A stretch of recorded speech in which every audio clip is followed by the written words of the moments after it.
Ало, добро утро. Добро утро. Здрасти, казваме на Яна Алексиева, детски психолог и създател на Асоциация Родители. Чуваме с вас по повод организацията на една кампания и точно сме в седмицата на бащата, по средата й. Да ни кажете какво представлява кампанията да бъдеш баща. Виждаме, че е част от световната инициатива Men Care. Какъв е фокуса в случая? Да, много ви благодаря за поканата и че можем да си поговорим. Да бъдеш баща е кампания, която вече за 8 години развиваме в България, като фокус и основния е качественото прекарано време и включването на бащите в живота на децата, тъй като не случайно сме от голяма световна мрежа. Все повече, преди години нямаше, но сега все повече доказателства има в това, че истински научни имам предвид, че всъщност балансираното включване на двамата родители в живота на детето води до наистина един много по-качествено и щастливо израстване. Не, че казвам нещо ново с това, но вече със сигурност има научни доказателства, че и бащата е човек и родител, слава Богу. Бащата е чист. Да, включването му, по-скоро говорим тук за едно включване през емоцията, през прекараното време, през ежедневните грижи, защото, за съжаление, всъщност мъжът доста често е вкарван в стереотипа на това, че е този, който само единствено трябва да изкарва сигурността и парите. Разбира се, че това няма как да... Това в държава като България е малко трудно. Аз мисля, че това отдавна се преодоля бащата да е командир и господар, нали, и патриарха в семейството. Патриархалният модел отдавна вече не важи, особено в големите градове. Той, между другото, се изроди по един интересен начин у нас. Още от социалистическо време и майката и бащата работят, но примерно единия се грижи, което е идиотско.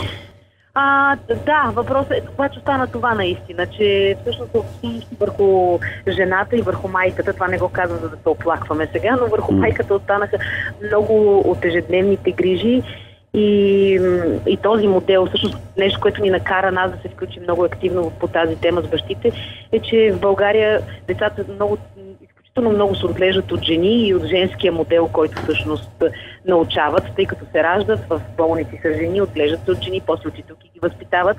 И някъде там започва да липсва мъжкия модел, който е безкрайно нужен и който балансира всеки човек в крайна сметка.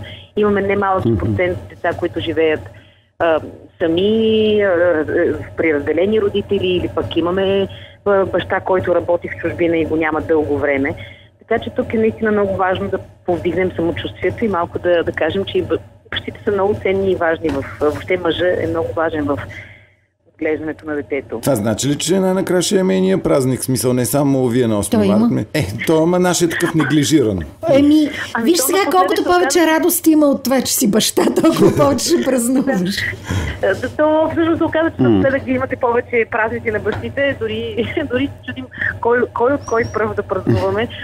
Така че ние празнуваме деня на Световния ден на бащата, който се случва в третата неделя на юни месец. Добре, а какъв отклик срещате от бащите, които участват в кампанията през годините?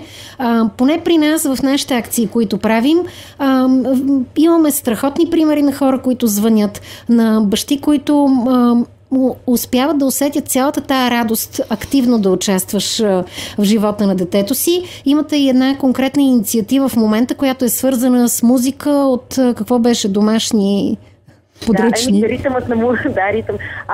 Наистина усещаме изключително силно включване, не само го усещаме, виждаме го и във всичките ни седмици на бащите, поводи, по който сега се чуваме. Имаме все повече включващи се бащи. Много е интересно, че все повече детски градини и училища се включват и всъщност те предизвикват родителите и бащите да направят нещо интересно. В момента в тези времена, в които сме, мисля, че имаме още повече нужда да се сетим и да се усмихнем и на нещо друго. Как се случва участието при вас сега конкретно, ако ни слушат? Тази година, за съжаление, всичко е онлайн. Няма как да направим инициативи по градове, както сме правили друг път. Предизвикваме бащи и деца, разбира се, и участието на майките е желателно, ако имат интерес да се включат през изпяване на тяхна песен, създаване на техен ритъм, показване на музика, която детето харесва. Нашето предизвикателство е да запишат клипче, разбира се, което да пуснат било на страницата ни или на сайта, през мейл, както предпочитат си им е удобно. Но идеята ни, освен това предизвикателство, да може всеки да се сети и да каже на детето си коя е любимата му музика, свирил ли е на музикален инструмент някога през живота си и всички тези теми, свързани с богатството на музика. Ако някой от семейството или пък никой в семейството не е музикален, може ли просто да вдигнем малко шум? Може. Това пък е най-забавното, че всички тенджери и купи са на разположение. Добре, как се прави това? Името на страницата и хаштага какъв е?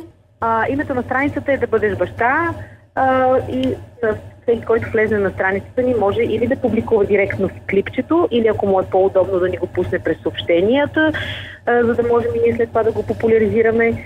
В рамките на тази седмица до неделя очакваме всеки, който иска да се включи в предизвикателството, да ни го пусне. След неделя ще обявим пък награди, които ще бъдат забавни, музикални и нещо, което да ни накара да се усмихнем, седейки все повече вкъщи. А детето иска ново пиано, аз само казвам, понеже не знам какви са наградите.